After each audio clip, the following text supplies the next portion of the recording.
Hey everyone, I make a lot of clay rings and figurines and stuff, and so I made this video to kind of showcase how I go through that process of forming the clay and painting and all that. Today we're making Crazy Red from Animal Crossing, who's one of my favorite NPCs, and as you can see I have started getting ready on his head. I've got the little photo right there. Always have to have that up when you're sculpting something. With heads, I always start with spheres with any body part. And then you just kind of like form it out into like a potato. And with noses, you just pinch it out little by little until you get the shape you want. And then here we're working on the body, and it's the same thing.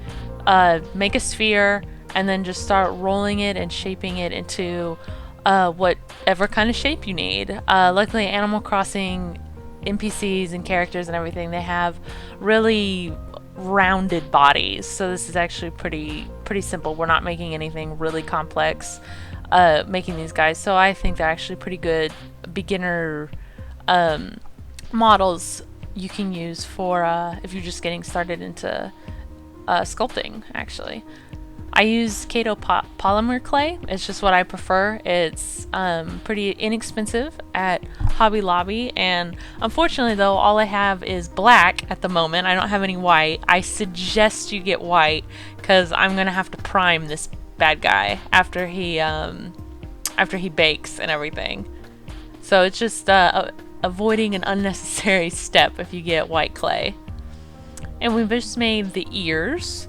Again, it's just trial and error is what it is. It's a lot of pinching, a lot of rolling, a lot of mashing it back up and starting over. But like I said, Animal Crossing characters are very simply shaped. So I think they're good like jumping off points. And you just go little by little. I used a lot of clay making red.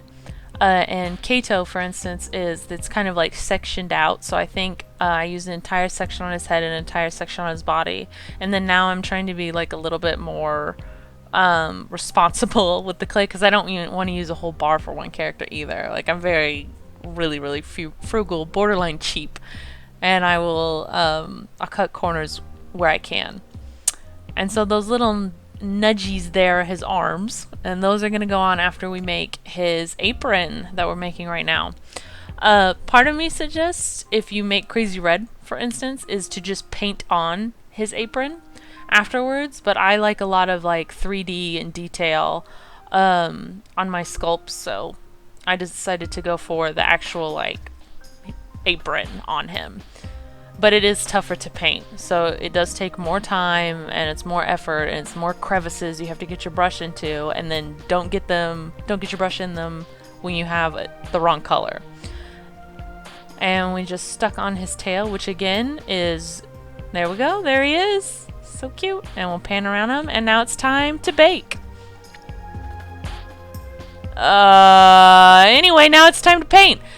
So what you're going to need is glass, water, paintbrushes, paints, and whatever you're sculpting. Pretty simple. I use, I think, Annie's acrylic paints. Again, super cheap at Hobby Lobby. Nothing special at all. You know what I mean? Like, they're just good paints. I've never had them chip. I paint everything I make with them, pretty much. Shit ton of colors, and they blend really well. And like I said earlier, we have to start with priming. So red here is going to get several coats of prime to cover up that black tail. And when I say primer, all I mean is white paint. Like, it's not an actual primer or anything. It's just white acrylic paint is going on him. But if you started with white clay, you wouldn't have to do this. So I really can't suggest that enough. And just finishing that up, and he's good to go. And I didn't really bother with the bottom because I'll just paint it orange. And so now that it's time to do his body, we've got to get a good skin color. And since Crazy Red's a fox, we're going to go with an orange. But it's not just like a pure bright orange, so we mix in a little like brown and just a smidge of yellow. But I think whenever I make more, I don't use the yellow. It just is orange with a teeniest bit of brown in there, and I thought that was good enough to go with. And then really painting is just like layer after layer after layer is what it is. So each time I put him down is me setting him down to dry, and then pick him back up and put on another layer. Just enough so that white doesn't show through anymore, and he's super, super opaque. That's what you want, of course.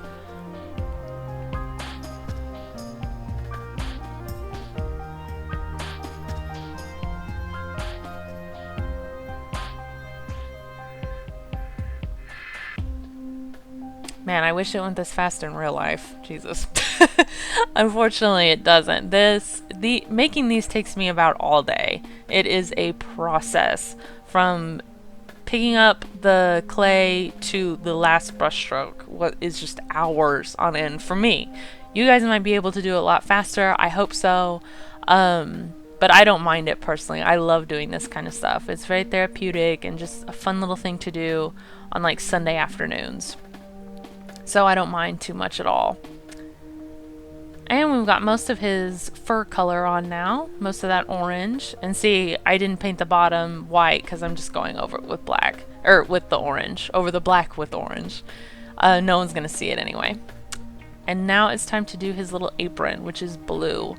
I'm using the most microscopic of brushes. When it comes to paint, like I said, Annie's isn't expensive at all. It's probably the cheapest Hobby Lobby has for acrylic paints, and it's awesome. With brushes, you might want to get decent brushes at least. You don't want anything that like frays too much, because otherwise you're going to have bristles that touch parts you don't want to be blue, for example.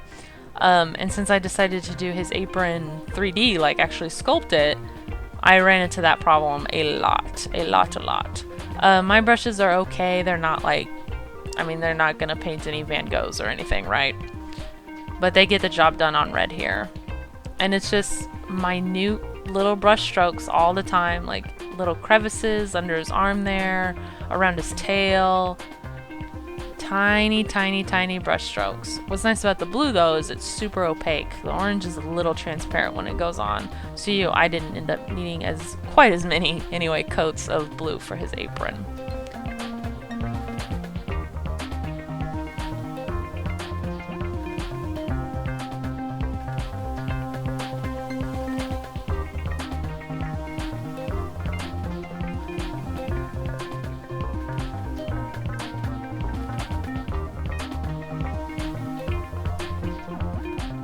Just getting the final little details there, and looks like he's good. And now it's time to paint on his actual details.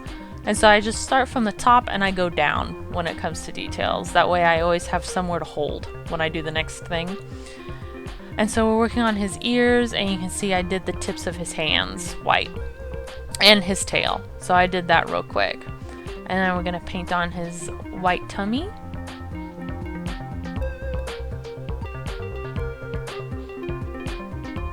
And of course I have my picture open there to the side. You can't see it, but he's always up for color, for where his details go, everything. Always have a reference picture. Always, always, always, always, always. And now we're going to paint the inside of his ears. They're like this light purpley color.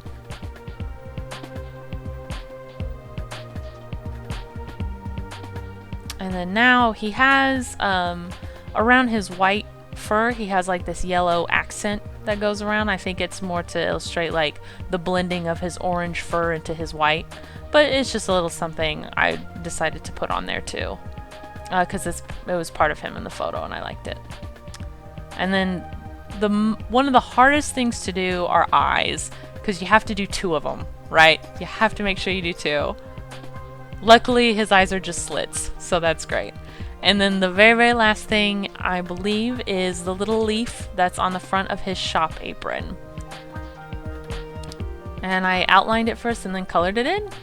And then that was that. There he is. Crazy Red has crazy prices for you, cousin. Thanks for listening.